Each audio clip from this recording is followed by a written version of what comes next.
desse crime é, é maior do que de muitos países. Mas como se treinar em engenharia social? Como se treinar para saber se ele está enganando ou sendo enganado? Ela acabou criando, e veja que é um fenômeno global, isso não é brasileiro, a polarização de opiniões. Bem-vindos e bem-vindas a quarto episódio da primeira temporada do Mitigando. É um prazer ter vocês conosco novamente. É muito bom ter vocês. Em minha companhia, eu sou o Lincoln, estou com o Nilo e com a companhia do Batistella, nosso convidado de hoje. O Batistella, é uma honra ter você conosco. Obrigado. Agradeço muitíssimo você estar conosco hoje. E o Batistella, ele tem uma história maravilhosa para nos contar, distintas histórias, sobre um tema que é contra-inteligência ou contra-espionagem. Então vocês vão ver como é interessante esse tema e como a gente pode explorar com profundidade esse tema. Resgatando com vocês que o primeiro episódio foi sobre a arte de enganar, o segundo episódio sobre testes de invasão ou testes ofensivos em cibersegurança, o terceiro episódio nós falamos sobre, uma vez que tem um problema, como remediar esse problema, resposta a incidentes, e agora sobre contra-inteligência ou contra-espionagem. Não deixe de dar o seu like, não deixe de compartilhar, não deixe de comentar, faça todos os comentários que vocês quiserem, falem sobre vocês, falem sobre onde vocês estão, conversem conosco, vai ser um prazer responder para vocês. Batistella, inicialmente, depois do agradecimento, conte como que Batistella saiu de menino a virar especialista em contra-espionagem, contra-inteligência. Obrigado, Lincoln. Muito obrigado. Obrigado, Nilo, também. Eu sou muito grato a vocês por me darem essa oportunidade, por me convidarem para estar aqui com vocês no Mitigando e conversarmos sobre contra-inteligência, vocês que estão nessa área de segurança cibernética, Sim. que hoje em dia tem demandado bastante. Bem, um pouco das minhas origens. Eu sou nascido e criado aqui em São Paulo, na capital, nascido no Jardim São Luís, lá em Santo Amaro. Eu estudei na região, depois eu passei pelo Colégio Estadual Oswaldo Aranha. Em 1983 eu tive a loucura de pensar em entrar para a Marinha. E aí eu fiz aquele famoso cursinho lá no centro de São Paulo e tive a felicidade de passar, consegui ingressar para o Colégio Naval em 1984. Legal. E ali dei início à minha carreira na Marinha, fazendo os cursos, né, de formação, até sair oficial em 1990, 91. E aí eu fiz a minha carreira, casei em 1993 com a minha esposa, com quem estamos casados até hoje. Que ótimo. Eu tive a felicidade de embarcar, servir em vários navios, viver no mar, efetivamente, como oficial de operações, mas tive experiências também, toda a parte operacional de navios de guerra. Uhum. Tive a felicidade de ser chefe de operações de uma fragata, que é algo espetacular. Em 2004, aí eu saí do Rio de Janeiro, eu fui para Rio Grande, lá em Rio Grande do Sul, onde eu trabalhei como assistente do comandante do distrito. Tive a honra, a Marinha me agraciou com o comando de um navio patrulha, enfrentar os mares bravios do Sul. E em 2006 eu fiz um curso de carreira. Uhum. E foi em 2007 que aí começa, entre aspas, a minha, vamos dizer, singradura na inteligência e contra-inteligência. Eu fui convidado para servir no Centro de Inteligência da Marinha, em Brasília, fiz vários cursos, fiz curso na BIM, Uhum. fiz cursos internos e tal. Comecei a me interessar por isso, me tornei analista de inteligência. Em 2009 eu fui à China fazer um curso que tinha um viés de inteligência, embora fosse um curso que os chineses ofereciam para vários militares de vários países. Foi um aprendizado muito grande. Voltei para Brasília, depois eu tive a felicidade de ser capitão dos portos na hidrovia Tietê-Paraná, em Barra Bonita, uma cidade que eu guardo com muito carinho, aquele rio Tietê. E voltei para o Centro de Inteligência, é aí que eu vou aprender o outro lado da moeda. Existe o porquê, né? Inteligência contra inteligência, os dois lados da mesma moeda. E foi um outro aprendizado muito grande para mim. Uhum. Passar pela contra-inteligência. Sempre disse isso, sou muito grato à Marinha, que me designou para ser adido militar, adido de defesa. Eu então fui para o Senegal, onde eu passei 2 anos, 2016, 2017, como adido de defesa. E aí é uma outra experiência, Sem porque dúvida. você tem a oportunidade fora do Brasil, você vê como é que as outras embaixadas atuam, como que os adidos atuam, porque praticamente todo adido tem o seu trabalho de inteligência e contra-inteligência a fazer, né? E quando eu voltei para o Brasil, já estava praticamente encerrando minha carreira, tive a felicidade de ser chefe de Estado-Maior aqui em São Paulo, ali na Avenida Sena Madureira, onde tem o Distrito da Marinha. Uhum. Foi um período muito marcante, eu digo que eu encerrei a minha carreira com muita alegria, com muita felicidade, com a sensação do dever cumprido. Aí eu fui para a reserva, eu não fui promovido a almirante. Uhum.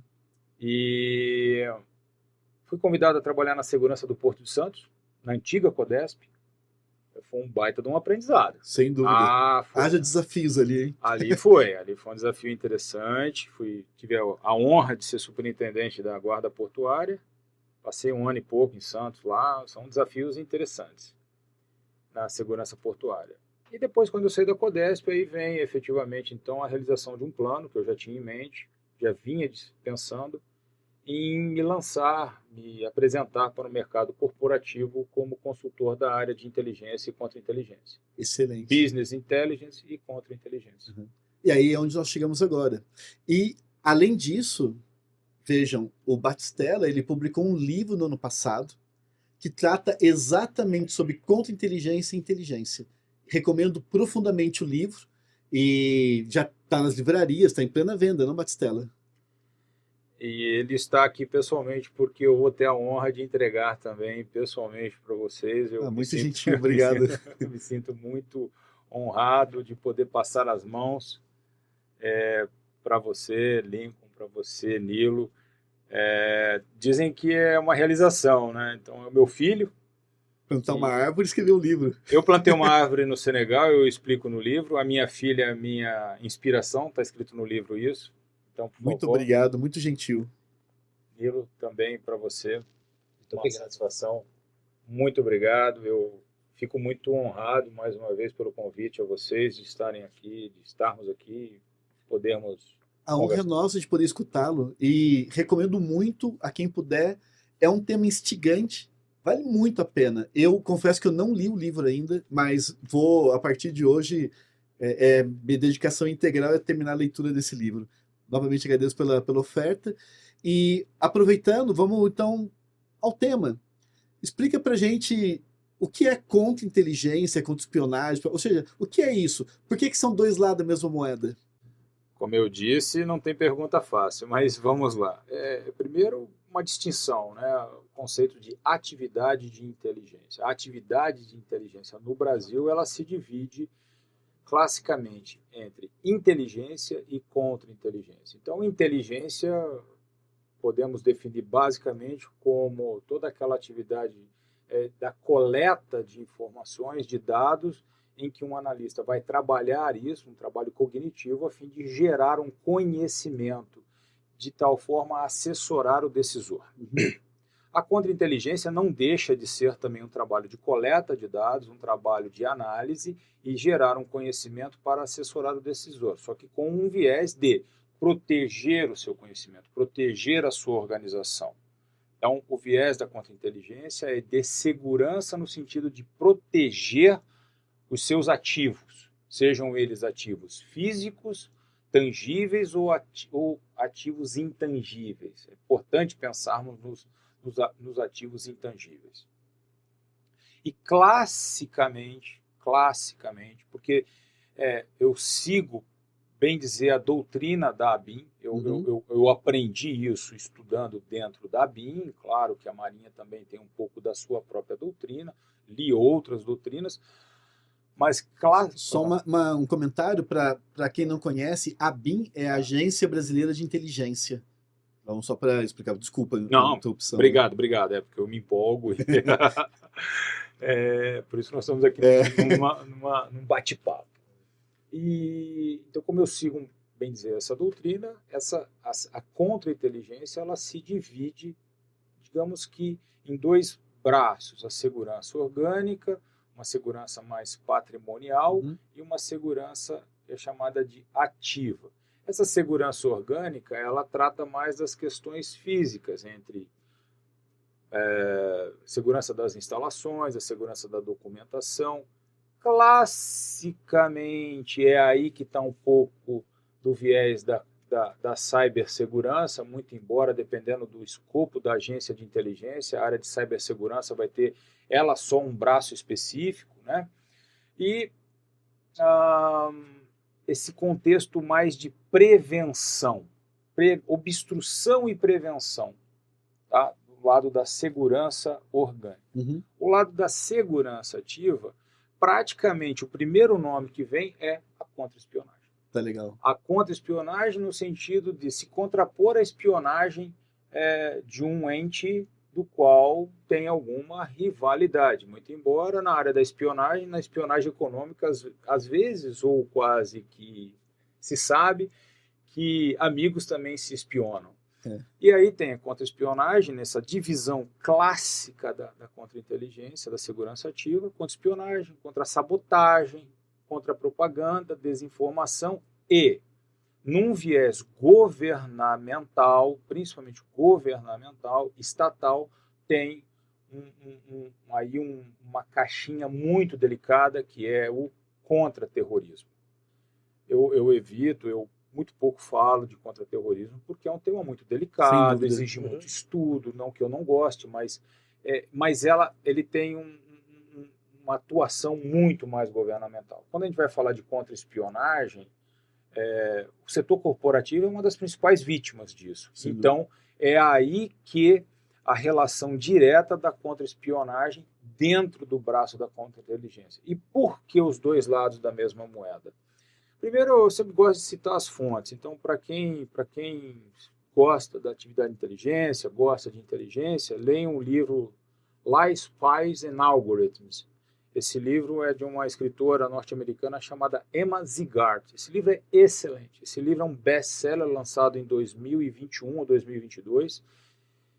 Não que eu já não soubesse dessa questão, dessa relação direta entre inteligência e contra-inteligência. Ou seja, a minha contra-inteligência, ela se contrapõe à sua inteligência. Então, é aí que está a moeda, né, da sua inteligência e a minha contra-inteligência que se contrapõe à sua inteligência. Sim.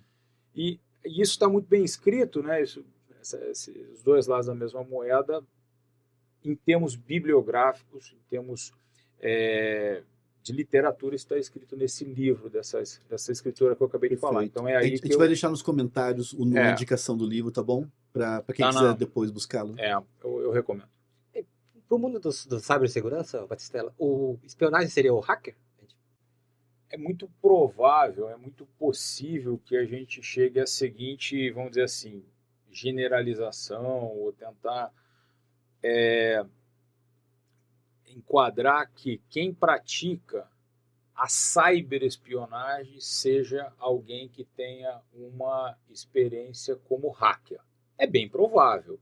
Alguém que, de alguma maneira, no ambiente cyber, está tentando invadir o servidor de uma outra empresa, um banco de dados, obter algum tipo de informação que está sigilosa, protegida, criptografada no seu banco de dados.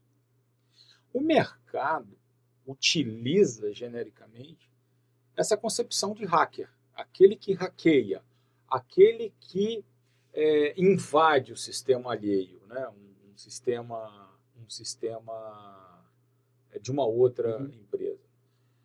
Nem todo hacker está praticando espionagem, nem todo hacker ele está ali por razões de espionagem cibernética, ele está fazendo a atividade ilícita dele, pensando por esse lado, apesar que vocês melhor que eu sabem, do hacker do bem, né? Sim. Tem o hacker do bem, o pessoal do Blue Team, chamemos assim. Né? Que é a parte do segundo episódio, que é o Pentester, que é o hacker ético. Exato. Ético. Então a gente tem que tomar um certo cuidado, porque hoje existem cursos para a formação dessa pessoa com essa habilidade, mas não para ele praticar o ato ilícito, mas para ele se proteger.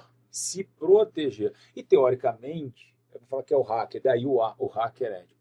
Só para finalizar, então, eu acho que a gente vai continuar Sim. porque a sua pergunta não foi respondida, não. Cyberespionagem, ela vai além da atividade do hacker com o viés criminoso de praticar um ransomware. Eu queria até explorar mais isso, porque eu tô achando que a gente vai abrir um montão, depois eu acho que a gente vai juntando essas peças, esse mosaico aí, né? Montando um mosaico. Porque eu lembro do Kevin Mitnick, que Mitnick é um clássico, né? Um atacante clássico, e aí não tem como me furtar de fazer a conexão, além da conexão com o Hackash, que é o nosso segundo episódio, a conexão com o primeiro, que é a arte de enganar. Porque tem exatamente toda a conexão com isso, né? De espionagem contra espionagem, com a arte de enganar o oponente ou o alvo, que seja, ou a pessoa de interesse. Mas o Kevin Mitnick me lembra de duas coisas que ele falava. A primeira é que um dos lugares mais ricos de informação para ele era o lixo corporativo. Era ali que ele conseguia as informações que ele usava para planejar a ação dele. E a segunda, que era mais surpreendente, é que era, como é que você descobre informação? E ele respondia, eu pergunto. Porque as pessoas respondem, exato. Então isso me chamava muita atenção, muita atenção. Eu acho que você está entrando na essência da coisa. Eu falo disso no livro. Eu tenho uma parte do livro dedicada a deception. E daí começa uma questão importante, que no Brasil muitas pessoas utilizam a tradução da palavra deception como decepção. Exato, e não tem nenhuma conexão com decepção. Não é. É enganar. Isso é um falso cognato. Exato. É enganar. É levar ao engano. É levar uma pessoa ao engano. Então, e na literatura norte-americana, esse termo deception, aí ele é empregado com essa visão que você está falando, que vem do Kevin Mitnick, que foi a pessoa que também trouxe, né, a fortaleza aí do termo engenharia social. Exato. A prática dessa engenharia social. E você, acho que já deu a deixa, né? As pessoas falam. Então, essa técnica de entrevistar, a técnica de extrair informações, é que está muito associada não só na pessoa física, do contato físico, daquele encontro que parece ser fortuito, mas não é. Aquilo foi provocado, aquilo foi pensado por alguém que ia se encontrar com Nilo, tal dia, tal hora, e aí, hipoteticamente, nós estamos aqui, alguns palmeirenses um pouco tristes hoje, por causa da... Vamos descontrair a conversa, né? Eu sou palmeirense. E aí, digamos que eu aborde por esse viés de um ponto fraco. Primeiro, eu vou enaltecer um ponto forte. Primeiro, eu reforço um ponto forte dele. E com isso, ele se sente o quê? A tendência é envaidecido.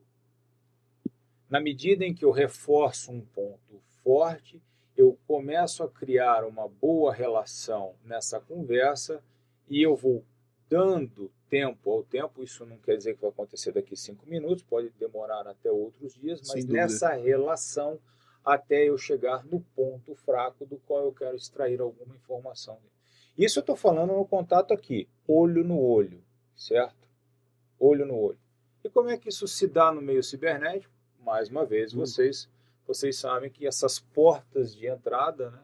Não, isso é uma amplitude, né? Uma amplitude irrestrita, porque o Kevin Mitnick também, o nome vai estar depois na descrição para vocês, como o livro foi sugerido pelo Batistella, mas olha para vocês verem que interessante, e isso, Batistella, que você falou agora. O Kevin Mitnick, ele começou a sua história toda na década de 60. 70, né? Ele virou a referência do que é engenharia social, de extrair informações, etc. E era pessoal, era olho no olho. Por outro lado, com a força hoje que tem do mundo digital, com redes sociais, com a exposição do eu digital, né? Ou seja, tem o eu físico e o eu digital, que é a mesma pessoa. É muito mais fácil fazer uma abordagem, conseguir informações e dados e transformar isso num elemento ativo para você tomar uma ação qualquer. E eu imagino que isso não é um problema exclusivamente de alguém que está fora de uma organização intencionada em tirar a informação dela, mas certamente isso pode ter uma relação muito grande. As pessoas estão dentro da organização, que querem de alguma forma se apropriar da posição que ela tem de vantagem dentro da própria organização. Um insider, imagino. Então, eu vejo, é uma relação extremamente complexa essa, porque tem as organizações fora que querem tirar benefício, seja econômico, geralmente econômico, né? E podem capturar ou cooptar alguém dentro da organização para isso. E o volume de informação que a gente entrega hoje por redes sociais e pelo mundo digital facilita muito esse tipo de ação, não? Lincoln, é uma abordagem da qual eu concordo plenamente. E você mencionou já o termo técnico que hoje vem sendo muito utilizado, principalmente numa literatura que aos poucos ela está chegando no Brasil. Aos poucos. O termo insider. Ele já é muito utilizado pelos profissionais de inteligência e contra-inteligência nos Estados Unidos. Na Europa também já é comum. Empresas especializadas que já se utilizam disso, né? Do insider threat ou do insider risk. Uhum.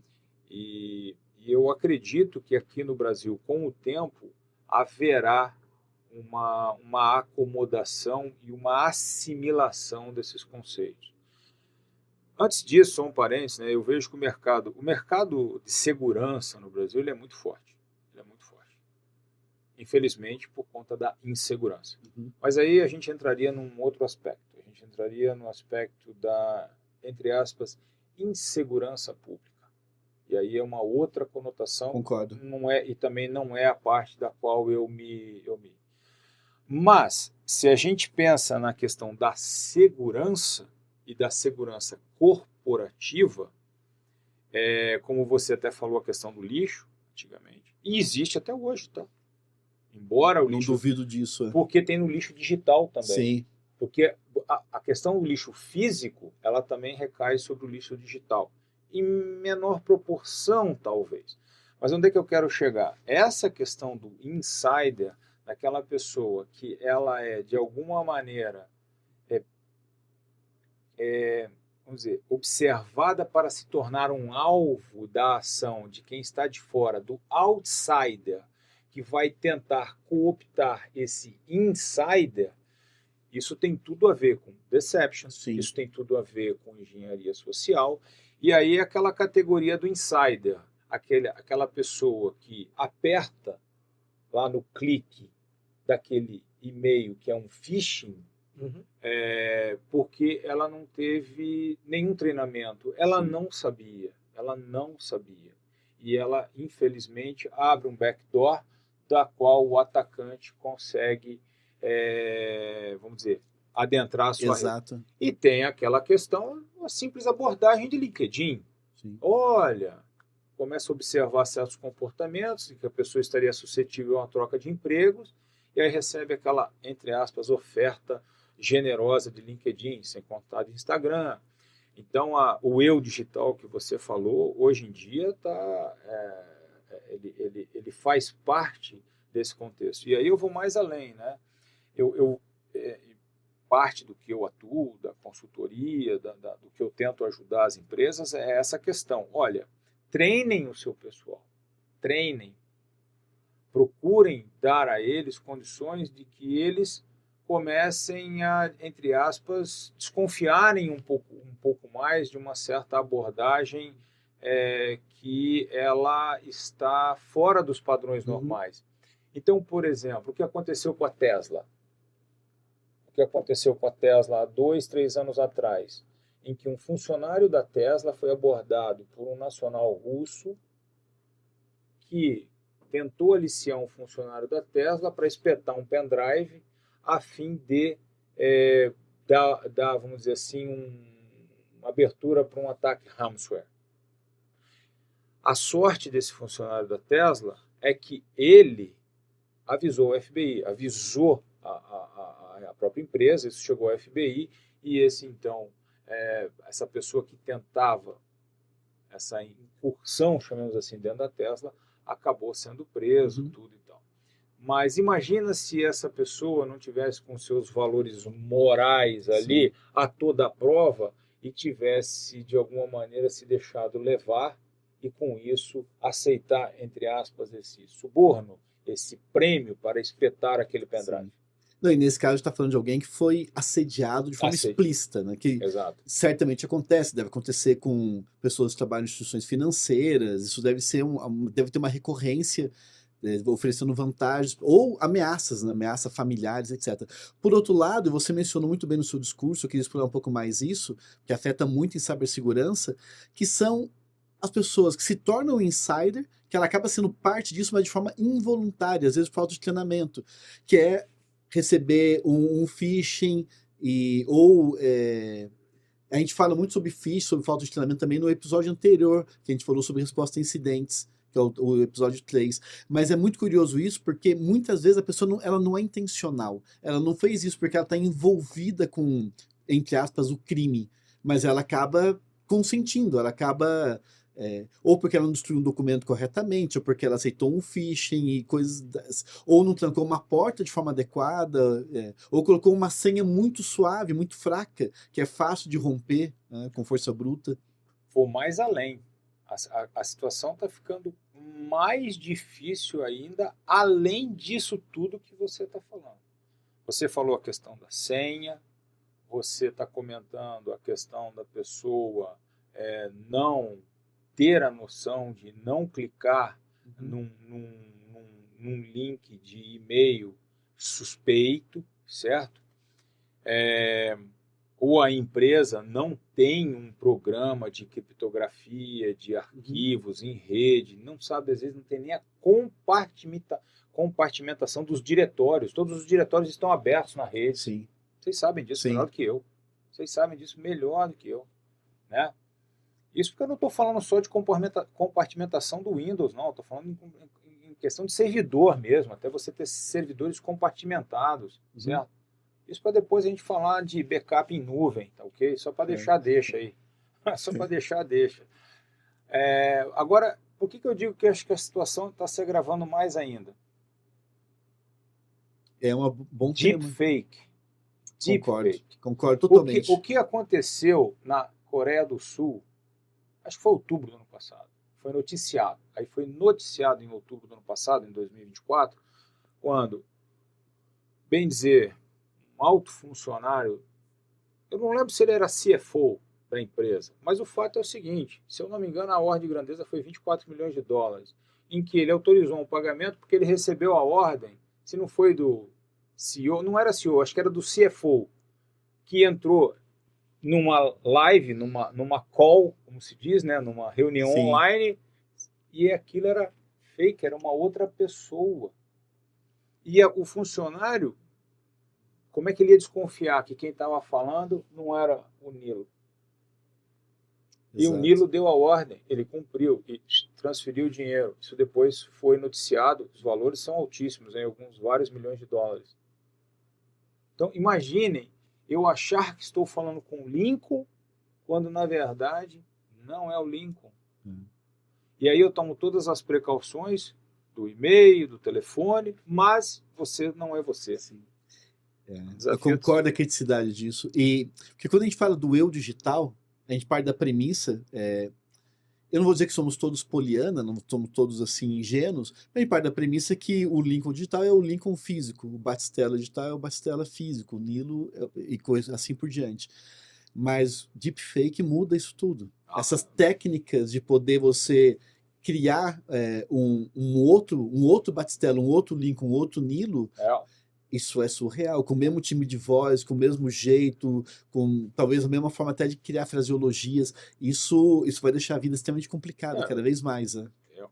Eu vejo aí a vida dos profissionais da área de segurança, a rotina de trabalho dos profissionais da área de cyber cada vez mais agitada, cada vez com mais cobranças, com responsabilidades que realmente são desafiadoras por conta desse universo do crime. Não é à toa que as cifras desse ambiente do crime no ambiente cibernético está batendo só a casa dos 8 trilhões de dólares. São números estarrecedores. Eu li recente,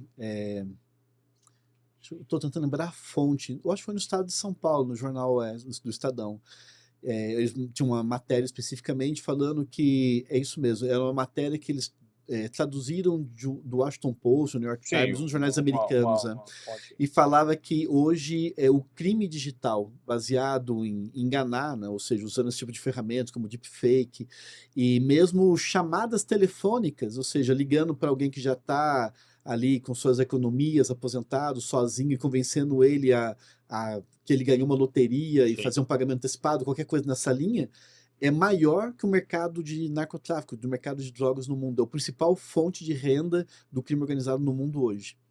É inacreditável isso. Eu vi em fóruns, me falaram que hoje seria o quarto PIB do mundo. É impressionante. Seria O em PIB termos de montantes. O PIB desse crime é maior do que de muitos países. Quando a gente fala do crime organizado, é porque ele, infelizmente, é organizado. Exato. Esse é o grande problema. Ele é organizado. Bem, falar de crime organizado não é fácil, não é uma tarefa fácil, tem especialistas que são muito mais experts disso. A gente tem, vamos dizer assim, a ideia de que o crime organizado está somente associado ao narcotráfico. Lê do engano. Exato. Lê do engano. Pode ser que o crime organizado tenha crescido tanto por conta do tráfico internacional de drogas, entre a produção, passagem. O Brasil deixou de ser palco, né, porque o consumo também é elevado aqui, principalmente cocaína, e o que vai para outros países em outros continentes. Mas não é só o tráfico internacional de drogas. Tem tráfico de armas, tem tráfico de pessoas, né, tem o contrabando e a parte do desenvolvimento de verdadeiras, vamos dizer, indústrias desse crime cibernético. Eu chamo isso de paradoxo da segurança.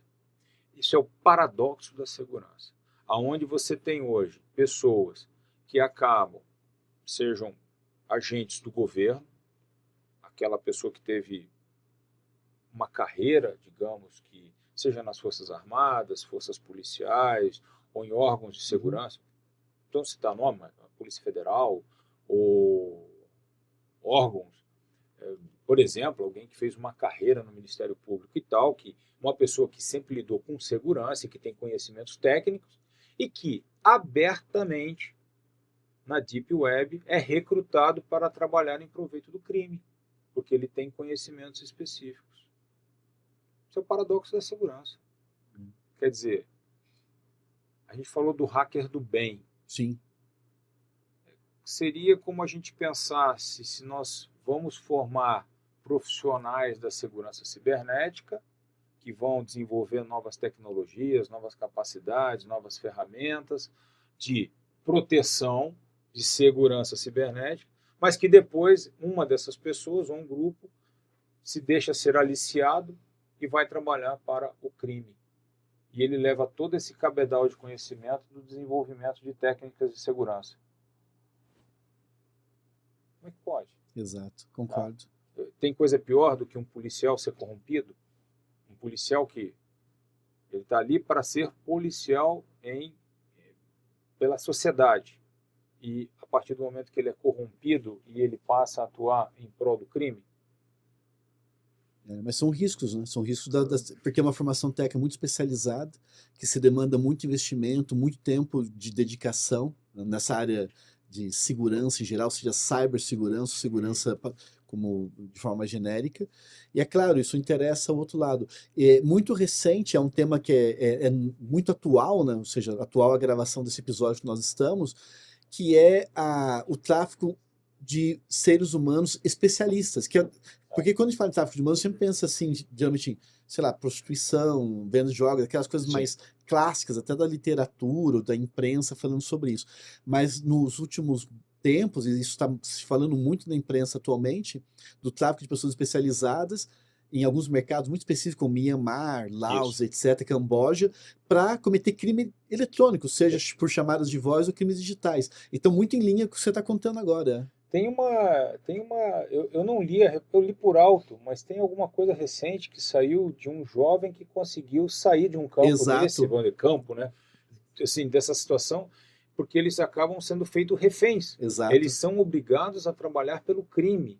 E aí é óbvio, né? Provavelmente tem o passaporte retido ali, Não, começa por trabalho aí. escravo, Isso se torna um certamente trabalho é. escravo. E quer dizer, ele é obrigado a praticar o crime digital. Exato. Tem uma Teve mesmo 2 casos, viu, e recente. Um tem uma menino do Camboja e um que estava em Mianmar, alguma que coisa assim. conseguiram fugir. Eu acho E, que foi muito recente, e inclusive. agora tem uma imagem aí que está passando muito no LinkedIn, que é como uma sala que tem, vamos dizer assim, acho que uns 50, 70 aparelhos celulares, todos colocados como se fosse uma prateleira, todos em sequência, um em cima do outro, em fileiras, né? E aí, tudo isso conectado e pessoas ali preparando para dar boot, pessoas, vamos dizer assim, com esses verdadeiros trollers para atacar outros e tal. É um ataque em massa aí, Aham. buscando perfis e tentando, de alguma maneira, conectar. Então, infelizmente, é uma engenharia aplicada não para o bem, mas para o mal. Sem dúvida. Por outro lado, não é tão surpreendente assim, porque à medida que o dinheiro e ou seja, e os bens de valor, né, seja documentos de propriedade intelectual, de desenvolvimento de engenharia, ou seja, qualquer tipo de documento de valor de empresas, organizações em geral, eles estão migraram intensivamente, não é que estão migraram intensivamente para o mundo digital, o crime também vai para o mundo digital.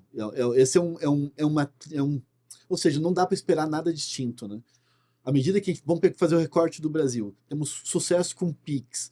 E em breve vamos ter o Drex, que é a nossa moeda É, eletrônica para ajudar em relação de contratos, pagamentos, etc. Toda uma migração de tudo que as empresas têm, que praticamente nada mais está em papel, os processos são todos digitais. Então é muito natural que o crime esteja todo orientado à área eletrônica. sim, eu concordo com você plenamente, porque infelizmente o bandido sabe disso. As Exato. pessoas estão andando com menos dinheiro na carteira. É, eu não uso dessa tecnologia, tá? Eu prefiro não usar, de ter todo o meu cartão de crédito no celular. Mas aí você vê o quanto que o celular hoje se tornou, né, a sua vida na palma da mão. Sim.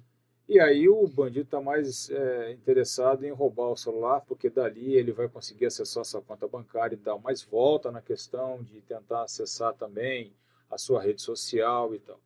E essa questão, né, essa migração para o lado digital, você falou uma coisa importante aí, quando você fala de propriedade intelectual. Ocorreu com as empresas também, claro, né, em que esses ativos, sejam eles tangíveis ou intangíveis, Uhum. mas vamos pensar assim em documentos de negócios de uma empresa. Onde é que esses arquivos estão arquivados?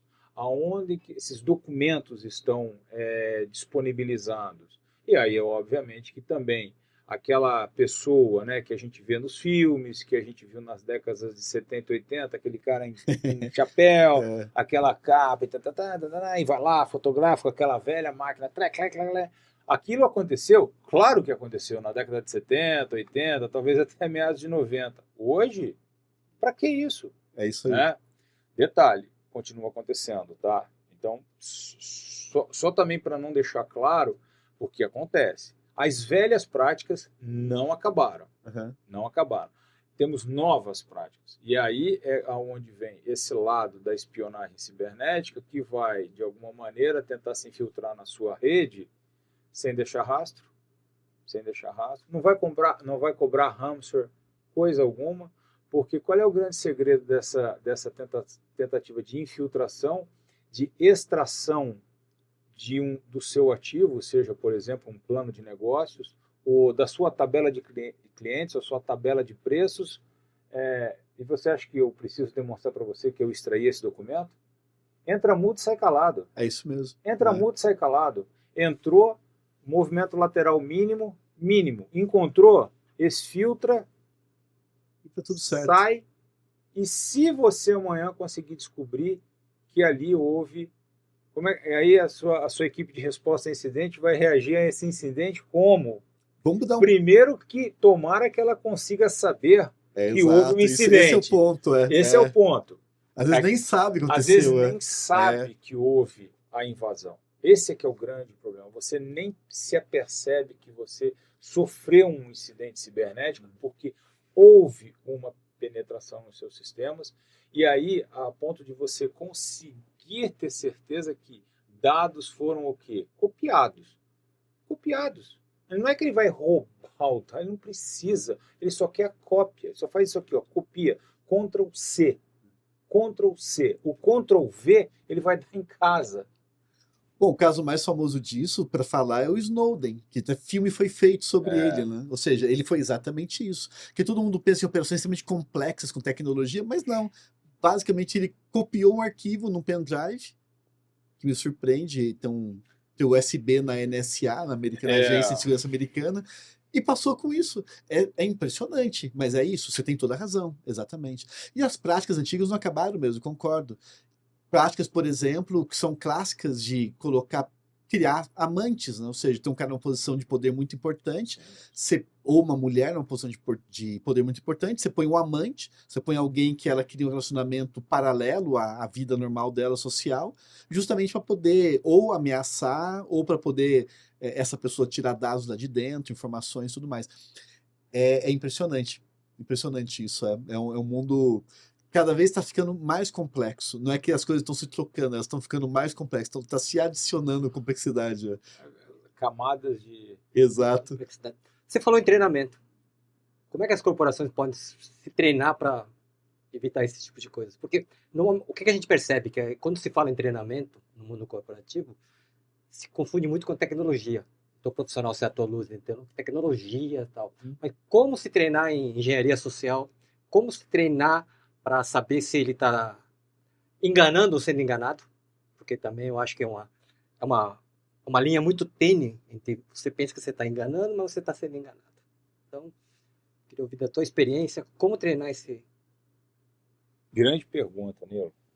Grande desafio. Vamos lá. Você conectou duas coisas aí diretamente. Um certo tripé, ou um certo triângulo aí. Pessoas, processos e tecnologias. Uhum. Isso é muito comum, é muito falado. Também não estou inventando nada. Essa é a base de cibersegurança. Não tô trazendo nada de novo. Todo mundo fala pessoas, processos e tecnologias. É aquilo. Processos sempre podem ser aperfeiçoados, ainda mais com tecnologia. Com tecnologia, os processos se tornam mais ágeis, tudo. Processo da ideia da burocracia, né? Uhum. Mas a gente não vive sem a burocracia. Eu acho que por mais que a tecnologia avance, a gente não pode prescindir de bons processos. Por sua vez, acho que também é fato, né? Tecnologia não para. O desenvolvimento tecnológico é uma das forças motrizes do ser humano. É uma das coisas que o ser humano não deixa de buscar o tempo todo o seu desenvolvimento tecnológico. Tá, mas e o ser humano? E as pessoas? A pessoa é o elo mais fraco. A pessoa tem sentimento. A pessoa tem orgulho, tem vaidade, sente tristeza. E pessoa fala. Pessoas falam. People talk. É isso mesmo. Então, treinar pessoas não é fácil. É muito fácil, então, a gente fazermos um treinamento de como preparar, vamos dizer, até mesmo um processo ou aperfeiçoar uma determinada tecnologia. Mas será que as pessoas estão dispostas a elas se darem conta de que elas podem ser manipuladas? Talvez uma das primeiras respostas. Não, porque eu não sou manipulável, eu estou acima de qualquer tipo de falha. Então, o treinamento nessa área, eu digo que na medida em que eu fui me aprofundando em contra-inteligência, principalmente contra-inteligência, não que quem não trabalhe na inteligência não precise, mas hoje eu tenho essa visão. Trabalhar em contra-inteligência significa ter muita preocupação com psicologia, o lado psicológico, porque você lida diretamente com pessoas ou com um grupo de pessoas. Então, treinar A primeira questão aí é você conseguir fazer com que a porta se abra para a pessoa te ouvir. Se o grupo já partir do pressuposto que não, aqui somos todos invencíveis, somos todos James Bond já por natureza, e aqui tudo, e esse é um grande problema. Se a gente pensar a empresa como um sistema, e aí vai voltar na questão do insider e o outsider, se a gente pensar a empresa como um sistema relativamente fechado, dependendo da empresa, o sistema é maior ou o sistema é menor, mas um sistema sistêmico. Você tem, então, o que é direto, é nato de dentro do sistema, que é a essência daquela empresa. Toda empresa tem a sua cultura. E você tem toda uma questão externa à empresa, um ambiente externo. Por isso que eu, particularmente, eu acho uma ferramenta muito simples, mas eu acho muito válida. Análise SWOT. Análise SWOT. Você ter a capacidade de identificar seus pontos fortes, porque as pessoas têm pontos fortes e a gente tem que saber não só encontrá-los, como valorizá-los e fortalecê-los mais ainda. Então, pontos fortes. Aí vem um detalhe importantíssimo. Quais são as minhas vulnerabilidades? E o quê? Vai bater no peito e falar que não tem? Se a gente não tem a humildade de reconhecer que temos as nossas vulnerabilidades, que o sistema tem vulnerabilidades ou fraquezas internas, como é que a gente consegue se proteger melhor? E aí, um bom sistema, uma boa equipe, olha o ambiente externo, aonde tem as ameaças que vêm de fora, as ameaças que fazem parte desse ecossistema externo, e as oportunidades, aonde você pode dizer assim, olha, aqui eu vou tentar me aprofundar mais, ou aqui não parece mostrar oportunidade. E aí, a essência, no meu ponto de vista, é você saber quais são as suas vulnerabilidades. E é daí que a gente volta à questão do insider threat, que mesmo em inglês, é que aí é uma outra literatura, ou uma outra disciplina. Mas para quem trabalha na área de segurança, insider threat não deveria ser threat, deveria ser vulnerability, porque é vulnerabilidade interna, porque é insider, e insider é de dentro, e o que é de dentro do sistema é vulnerabilidade, é fraqueza. O threat, que é ameaça, na tradução direta do inglês, é externo. Ameaça é externo, insider é interno. Então, para você começar a treinar a sua equipe, a primeira coisa é identificar isso, é entender, olha, nós temos um ambiente interno e a gente tem que olhar para dentro. Não adianta você criar um muro enorme, blindar todas as portas com chumbo, fazer é que eu digo, né? Você faz uma sala fechada de chumbo, ninguém entra com celular. Antigrampo total, não tem como grampear, não tem como colocar escuta lá dentro, ninguém entra com celular, nada. Não tem como fazer uma escuta a laser fora, o que seja. Bacana. Alguns milhões para investir numa sala dessa, né? Ou tem salas dessas que são colocadas para reuniões, elas são alugadas, claro, são valores aí consideráveis. Ok, bacana. Aí estamos nós três aqui discutindo um plano de negócio extremamente, entre aspas, secretos, certo? Ninguém gravou, não tem nem como. A sala não permite nem gravação, porque tem equipamentos que não permitem gravação, certo? Aí sai lá fora o Batistella, tive uma conversa com o Lincoln hoje e já decidimos, vamos investir X milhões em tal projeto. É isso aí. São as emoções humanas atuando, né? O que adiantou? O que adiantou? Aí publica lá no Instagram, XYZ, alguma coisa que direciona para a reunião que teve. Só te falar que já teve a reunião, já. Então, é essa questão de mentalidade. Eu acho que a palavra treinamento que você está colocando, que para mim é fundamental, é essencial, vai muito de você conseguir sensibilizar.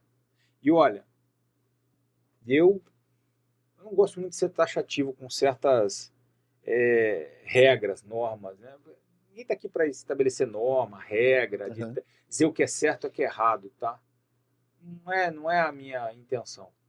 Mas eu tenho para mim que essa questão do treinamento tem que ser quase que obrigatória top-down. Porque se o CEO da empresa, se o board da empresa, se as pessoas que estão no nível mais alto, que estão pensando no negócio, não estou dizendo que o pessoal que está no nível intermediário, gerencial ou abaixo do nível gerencial, operacional não tem importância. São todos, é um conjunto, é um Aham. time. Mas, se não vier de cima um exemplo, a demonstração da importância disso, eu vejo que a probabilidade de sucesso é menor. Então é Concordo. aquela velha máxima, né? Palavras convencem, mas o exemplo arrasta. Então o exemplo tem que vir de cima. Se me permite, eu até diria mais, porque quem está nas camadas mais altas costuma ter acesso a informações mais sensíveis. Então, certamente deveria começar por ali, né? Porque é quem tem acesso a informações mais sensíveis, Claro. é quem tem privilégio de fazer modificação de informações, Exato. né? Acho que são desafios. Eu acho também que isso se acentuou bastante depois da Covid.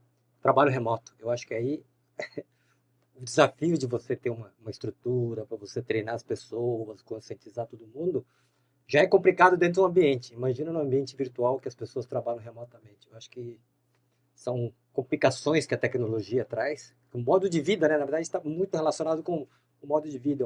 Hoje, praticamente, você compra tudo pela internet.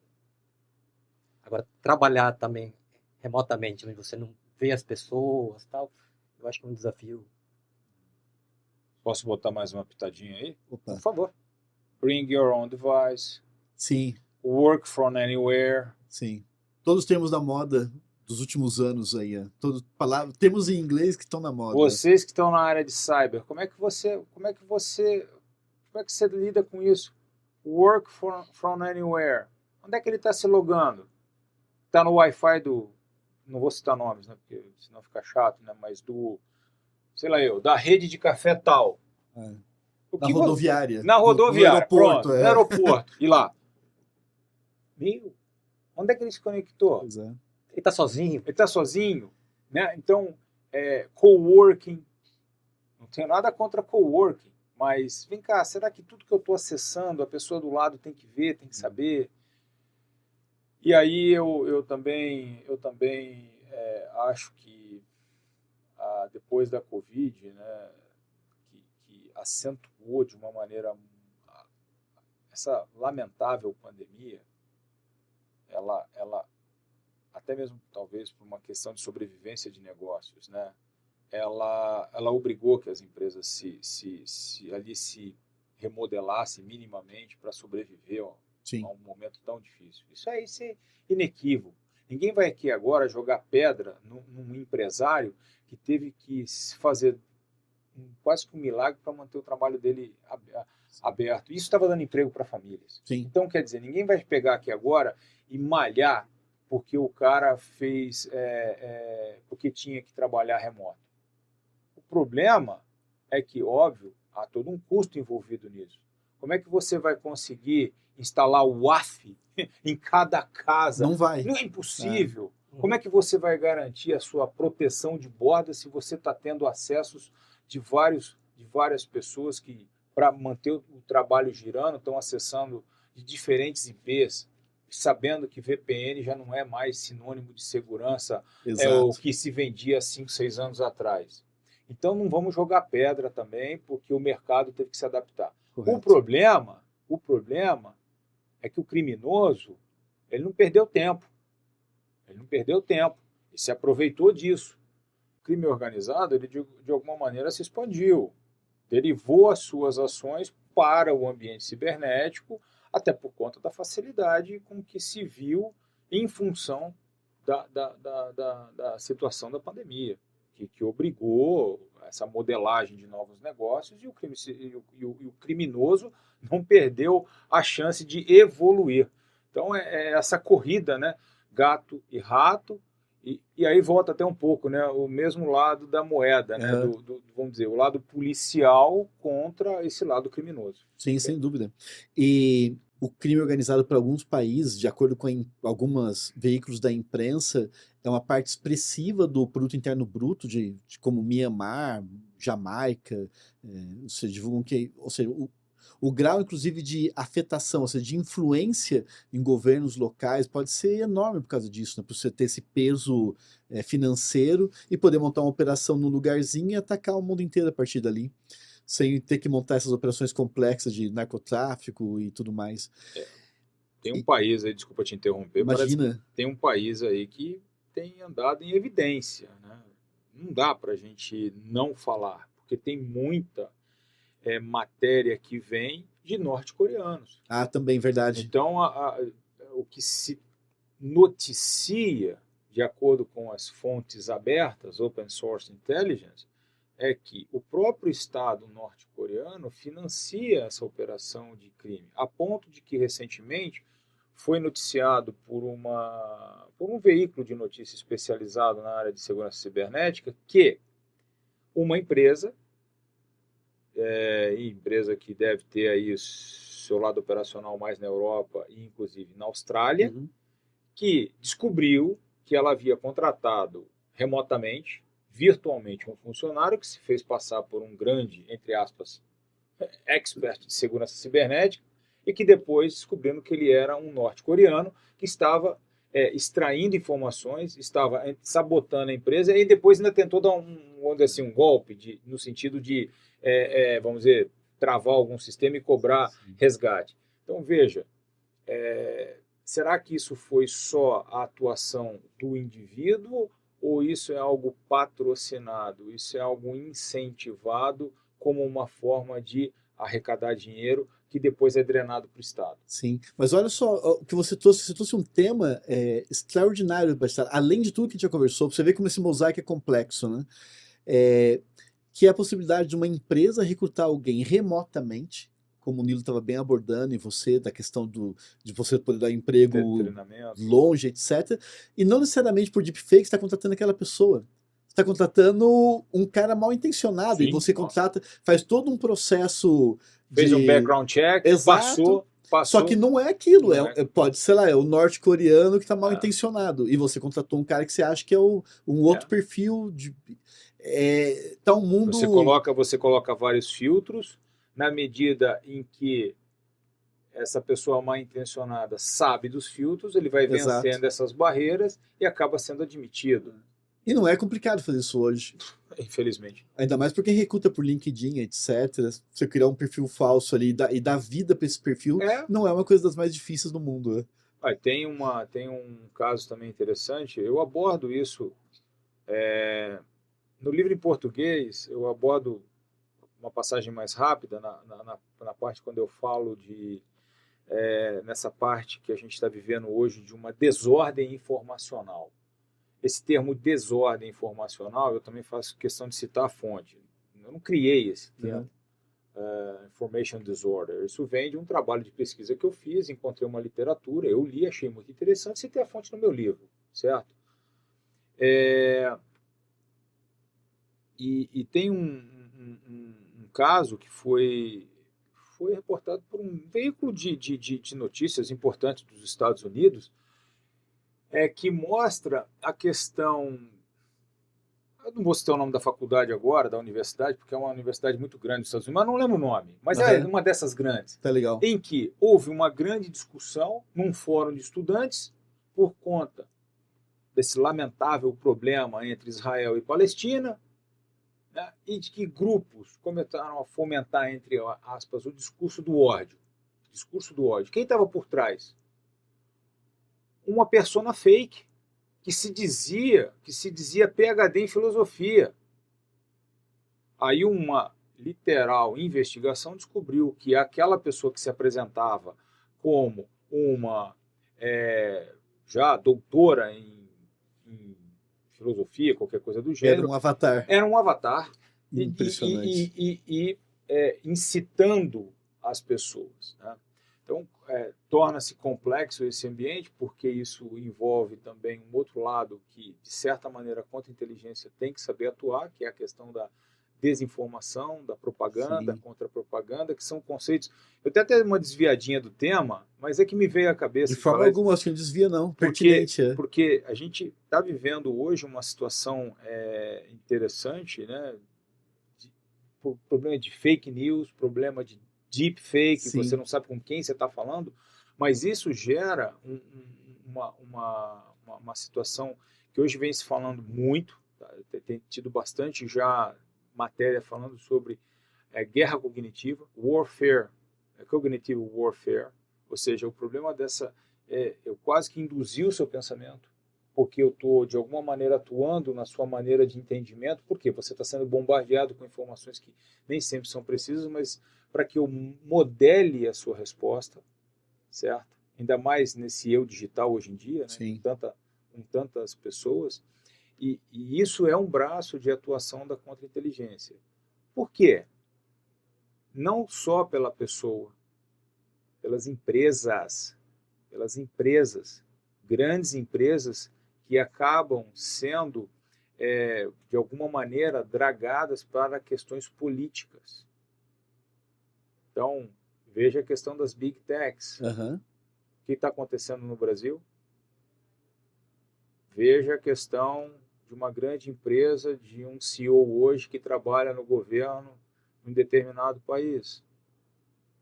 Vejam as questões na Europa que estão relacionadas ao agronegócio, com políticas, de certa maneira, de contenção de efeito estufa. Sim. Isso envolve empresas. Sim. Empresa vive de faturamento.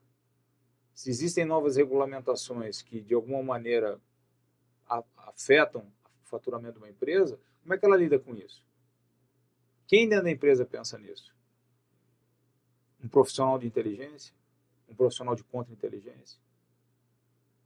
Isso fica como uma provocação para o público. Sim, sem dúvida.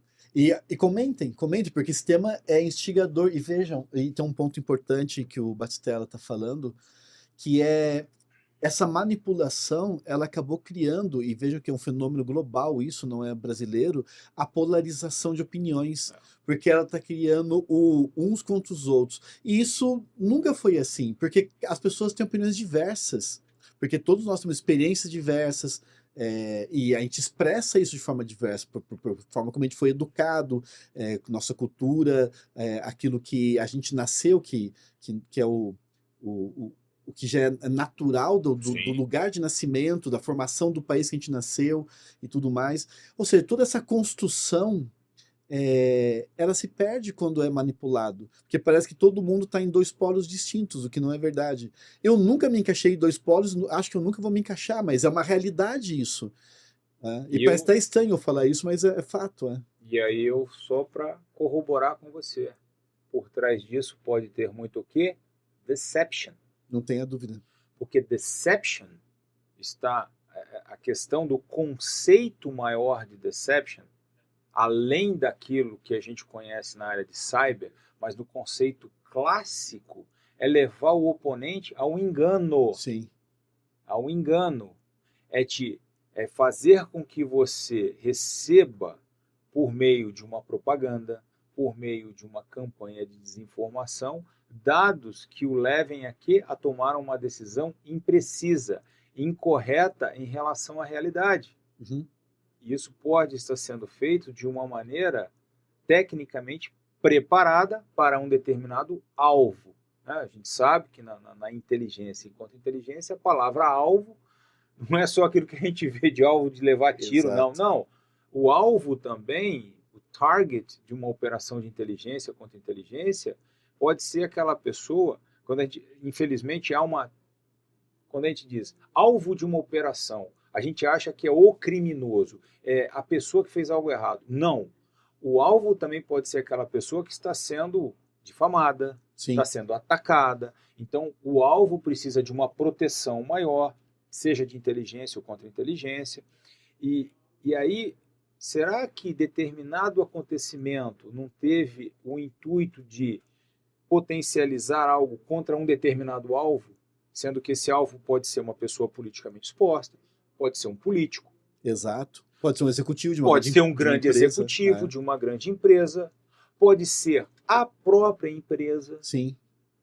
pode ser a própria empresa. E como que você consegue entender esse contexto? Isso basicamente depende de dois braços, inteligência e contra-inteligência. Inteligência e contra-inteligência. Sim. Você precisa de analistas de inteligência que estão acompanhando aquele cenário, certo? E também de analistas de contra-inteligência. Eles precisam se somar. E onde é que eu quero chegar com isso? Inteligência e contra-inteligência, elas têm que trabalhar juntas.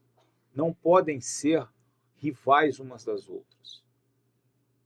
Perfeito. Dentro de uma agência de inteligência, ou mesmo de uma empresa que tenha, porque tem, principalmente nos Estados Unidos, elas têm dentro da estrutura organizacional, vamos dizer assim, setores específicos para trabalhar com inteligência e contra-inteligência. Isso está começando a vir para o Brasil. O Brasil está começando a perceber a importância disso.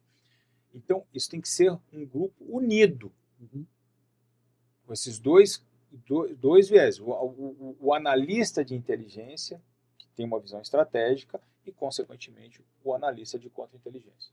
Não, e esse modelo faz todo sentido em cibersegurança, para onde o Red Team e o Blue Team, ou seja, quem faz o ofensivo e quem faz o defensivo, tem que estar próximo, tem que estar Claro. junto, um ajudando o outro a melhorar, a identificar a vulnerabilidade, melhorar as mitigações. Imagina se o Red só quer atacar o Blue para dizer que ganhou, conseguiu entrar. E o Blue diz, olha, eu consegui impedir, mas não se falam. E aí, mas vem cá, aonde é que estava a brecha? Aonde estava a porta aberta? Por onde entrou?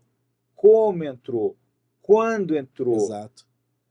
Mas vem cá, ele tinha conhecimento das credenciais? Era um gray box? Era um white box? Sim. Era um black box? Qual foi o tipo de pentest? Como que isso foi controlado? Perfeito. E sem querer, é numa hora dessa que um bom time, Blue e Red juntos, eles vão encontrar aonde a empresa tem um determinado problema que os dois têm que superar juntos. Se for para ficar competindo um com o outro, quem está perdendo é a empresa. Exato, sem dúvida, concordo. Um bom exemplo de cooperação é o futebol americano, né? Que tem uma equipe de ataque e uma equipe de defesa, mas só que tudo numa mesma estratégia. Tem que ganhar junto. Boa analogia. Exatamente. Falando um pouquinho de... Você mencionou em backup na nuvem. Nuvem também nós estamos falando de... Remotamente você vai estar colocando os seus dados na nuvem. Então, como é que as empresas podem se preparar para esse desafio? E quais são os cuidados que as empresas precisam? Eu não posso falar porque fui eu que fiz a provocação, né? Não ia falar, pô, Nilo, tem certeza que você vai fazer essa pergunta? Brincadeira, Nilo. Eu acho que a provocação, eu acho que o debate válido, eu acho que a questão da gente, desse nosso diálogo, bate-papo aqui, por conta dessa preocupação, tá? Porque a gente sabe do famoso backup em fita, rolo, né? Isso hoje praticamente está se tornando coisa da idade da pedra e tudo foi para a nuvem. De novo, dá para fugir da nuvem? Dá para fugir dos grandes provedores de armazenamento? Que nuvem é essa? Espera aí, nuvem? A nuvem, ela está solidificada em algum servidor, em algum lugar. Me corrijam, estou errado? Corretíssimo. Subiu, mas ele desce em algum lugar. Sim. Subiu. Por quê? Porque é onde esses storages têm grandes e grandes capacidades de armazenamento. E detalhe, sabe uma das questões de infraestruturas que hoje está crítica? Abastecimento de energia elétrica para esses grandes data centers. Sim, sem dúvida. Esse é um problema grave do mundo hoje. Esse é um problema grave hoje. Abastecimento de energia, energy supply para esses grandes data centers, certo? Então aí a gente entraria por uma outra questão, são as infraestruturas críticas, né? A gente associa muito isso a governo, a Estado, mas e na esfera empresarial? Tem como fugir da nuvem? Minha humilde opinião. Não. Acho que não. Nós estamos sendo compelidos, sejam as instituições financeiras, as próprias organizações governamentais, enfim, as grandes empresas, até por uma questão de economia, né, corte de custo, enfim, fazer o que se chama assim, não só da sua operação, mas o seu backup nesse provedor. Uhum. Eu não vejo uma mudança nesse ritmo de desenvolvimento tecnológico e de processo nos próximos anos. Não sei, a gente não consegue acompanhar todos os desenvolvimentos que estão acontecendo. A literatura é muito rica e muito dinâmica. Eu não consigo visualizar. A grande preocupação é, primeiro, regulamentação. Regulamentação, porque aí o seu dado ele está armazenado num servidor que está em outro país, que já está sob uma outra legislação. Então, como que se dá o seu dado da sua empresa que está armazenado numa outra localidade? O backup do backup, Uhum. o famoso backup do backup. Quem tem o backup do backup? Quem tem dois tem um, quem tem um não tem nenhum. Exato. Certo?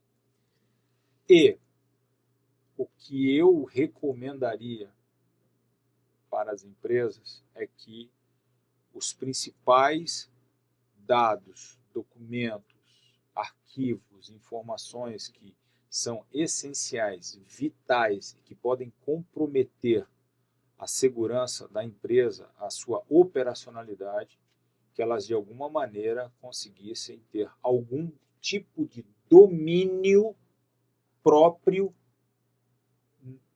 no seu backup. Uhum. Algo que, se acontecesse um crash, que se acontecesse um incidente cibernético de outras proporções, algum tipo de ruptura momentânea, a empresa não perdesse a sua capacidade operacional em função de dados que são considerados essenciais. Aí compete ao CISO, o CISO tem que saber disso, os principais diretores da empresa, eles precisam dimensionar isso de tal forma que, mesmo que isso esteja numa determinada nuvem, isso seja tratado em algo offline ou local que dê à empresa a chance dela não se tornar inoperante, a perder essa operação por conta de deixar de ter acesso. Preparados, de uma forma exagerada, dizer que ficar preparados para o fim do mundo. Né? Algo nessa linha, assim. Tipo o incidente CrowdStrike ano passado, que deixou várias operações fora do ar, principalmente no mercado do hemisfério norte. Que o pessoal no mercado muito fala que não é se você vai ser atacado, é quando você vai ser atacado. Na verdade, a mensagem é: se você vai ser atacado, o que você pode fazer é se proteger, é se prevenir, é se precaver. Isso aí, né? Bom, nós temos o privilégio de ter o Batistella conosco. Trouxe pra gente em primeira mão o livro que ele lançou o ano passado. Obrigado. Está na primeira edição, é uma honra. Adoraria, porque você vê, como a gente falou no começo, é uma quantidade de peças gigantescas, né, para chegar num mosaico.